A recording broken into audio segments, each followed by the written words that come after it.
स्वामी परीक्षा घेतात तेव्हा या गोष्टी होतात.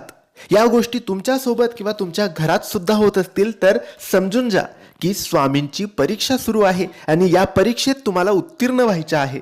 मित्रांनो, जेव्हा आपण स्वामींच्या एक मठात केंद्रात जातो, आपण सेवा सुरू करतो आणि मग आपल्याला असं वाटतं की माझ्या अडचणी कमी व्हायच्या तर जाऊ द्या, पण ह्या अडचणी तर वाढता आहेत. माझे पैसे कुठेतरी अडकले, पैसे मिळत नाहीये, घरात कटकटी सुरू आहेत, मी जेही काम करतोय त्यामध्ये मला अडचणी येत आहेत, जास्त येत आहेत, सेवा सुरू करून जास्त येत आहेत, किंवा मी जीही सेवा करतोय त्यामध्ये सारखे विघ्न येत आहेत, सेवेमध्ये खंड पडतोय, आरोग्य खराब होत आहे, सेवा पूर्णच होत नाहीये, पारायण करतो, मंत्रजप करतो, काही ना काही विघ्न येते, मंत्रजप करायला बसतो तर डोक्यात अनेक विचार येतात.